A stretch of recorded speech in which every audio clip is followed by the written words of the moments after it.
Rise and shine, Patriots fans. We have breaking news as Bill Belichick and New England have mutually agreed to part ways after 24 seasons. It is officially the end of an era. I'm going to talk about what that means for the short term. We'll take a look back down memory lane as this has obviously been a historic run, and obviously what's next for both Belichick and the Patriots. This is why you subscribe when the news drops at 6:30, 7 a.m. Central Time, 8 o'clock in the East Coast. We're trying to get a video out to you as soon as possible. Hit that sub button. We'll have you covered for the coaching search, GM search, and, of course, any other Belichick news and other news and rumors around the Patriots. Let's get this channel to 8,000 subscribers. Myself and Rolly have you guys covered. All right, so Adam Schefter broke the news. There is going to be a press conference later today between Bill Belichick and Robert Kraft.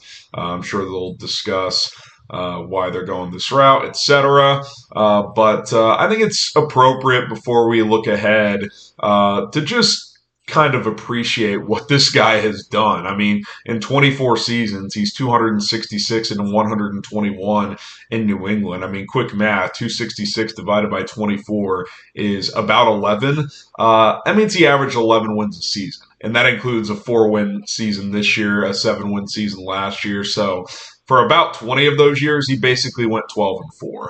That's how dominant he was. He is 15 wins shy, by the way, of Don Shula's 347 career wins, because obviously he had some wins before he came to New England, Belichick did. So I do think he'll want to keep coaching and to at least pass that record. But on the flip side, since Tom Brady has departed, the Patriots are 29 and 38. They just haven't quite been able to, get that momentum back. They had the one pretty good season with Mac Jones his rookie year, but the last 2 years have obviously gone downhill. But more on Belichick's resume and legacy here. 17 division championships in the AFC East, 9 conference championships, 12 Super Bowl appearances, 21 winning seasons. Only 16-0 team in history. This guy is just incredible. Obviously, 9 Super Bowl appearances, 6-3 is what I meant to say there with the Patriots. Incredible run here. It's just weird, right? When you make the active choice to move on from a legacy like that, but I do think it is the right one. I think it's time, and I always say this. Very rarely do icons, legends, whether it's in sports, business, anything else, get to finish their career on their own terms, right? Like, I think in a perfect world, Belichick would coach 5 to 6 more years in New England, hopefully get another Super Bowl, and then retire.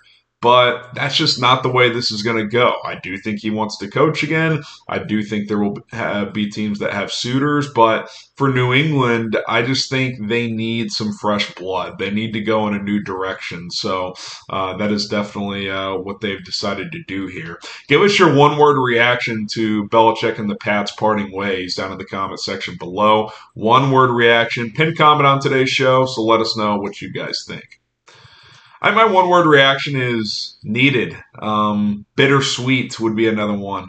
It's certainly not a fun day, but it's a needed day. I think it is. Hopefully, when they talk later today, there's a sense of peace and mutual resolution there. Hopefully, this isn't an ugly ending. I don't think it's an ugly ending.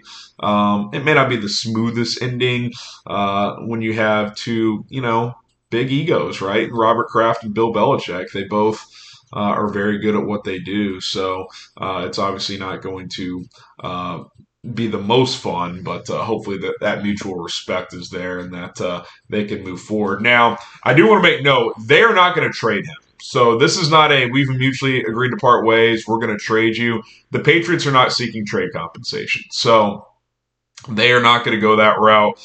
They are going to let him go. Here's a quote from Adam Schefter. It says, Belichick and Patriots owner Robert Kraft spent a good part of this week periodically meeting and discussing how each side wanted to proceed. From sources familiar with those conversations, there was said to be no conflict, no disagreement, and in the end, productive talks on a mutual decision that left both sides comfortable and at ease. And he followed up with that by saying that they will not trade him. So I don't know if that's just like a mutual, like, hey, we appreciate you. We're not going to, hold you for ransom, whatever. Also, if the league knows you're moving on, are you going to be able to trade him? I'm not sure. So I think it's okay. You're not trading him, especially when you have a guy like Mike Vrabel sitting out there that you could easily hire if you decide to go that route. So you've got that as well. Today's show is sponsored by Prize Picks, guys. The Prize Picks app is daily fantasy made easy. The best DFS app out there. You got the NFL playoffs coming up. What Prize Picks does is you pick 2 to 6 players, and if they will go for more or less than their projected stats, it's very easy. So you can pick Patrick Mahomes, go for more or less than his passing yards, touchdowns, etc. Pair that with a couple other picks this weekend in the NBA, NFL, college hoops. You can cross over sports. More players you pick on your entry, up to 6 players, you can win 25 times your money. If you just do a 2-player entry, 3 times your money. Still good value there, and it's easier to hit on those 2-player entries. $10 to win 30 on those, 20 to win 60, etc. I like the 2 and 3-player ones because I find those more likely to hit. But if you're feeling ballsy, do a 5 or 6-player entry. You can certainly make some more money there. PrizePicks.com/CLNS. Use our code CLNS to get a deposit match up to $100 with Prize Picks today. It's Prize Picks. Go check them out. Link is in the comments and in the description of this video. All right, let's talk a little bit about who could be next up in New England. We'll have a full Belichick replacements video, head coach, GM candidates. We'll cover all that stuff. So again, be sure to subscribe. But Jerod Mayo is considered a top candidate. They are going to give him a serious look here, it sounds like. He obviously played for the Patriots for a while. He's been the inside linebackers coach for 4 years now. And he's drawn head coaching interest in the past. He wouldn't be my top choice. And here's why. Number 1, Mike Vrabel's out there. That would be my top choice. But number 2, if I don't go Vrabel, I would like to go offense. Personally, I think if you're going to make this big shift, this big change from going away from Bill Belichick, old school defense, why not make a big swing at a big change, right? Why not go for a Ben Johnson? Hell, give Jim Harbaugh a call. I don't know if Jim Harbaugh and Robert Kraft can coexist, but I would make that call. I would interview Jerod Mayo. He's certainly worthy of that. He has put in time with New England, and I do think he deserves an opportunity here, but he hasn't even been the defensive coordinator of this team. So I do think that is worth mentioning. Vrabel feels like an obvious plug and play here. Like, if he wants the job, you should probably just hire him. Maybe he convinces Mayo to stay as the defensive coordinator. Obviously, Tennessee decided to part ways with him the other day, fire him. He was the coach of the year in 2021, took the Titans to the AFC Championship game in the 2019 season, got them the number 1 overall seed in a year as well.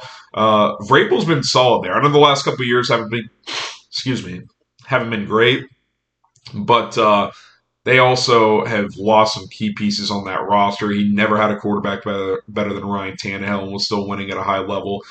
New England obviously has the number 3 overall pick, so they have a chance to reset at the quarterback position. So I think Vrabel would love the job. The report came out yesterday that Tennessee partially fired him because of how he acted when he got inducted into the Patriots Ring of Honor. So I certainly think that he would be very, very interested, and I think it'd be a great fit. Like, I would love to have Mike Vrabel in New England. I think it's a natural replacement. Not only is he a Patriot guy, but he's an experienced head coach with high levels of success in the NFL. Now, would I interview other guys? Sure. I mentioned Ben Johnson. If you want to go offense, that's the guy to look at. Some other sneaky offensive names. Dave Canales in Tampa, the offensive coordinator, done a great job with Baker Mayfield this year.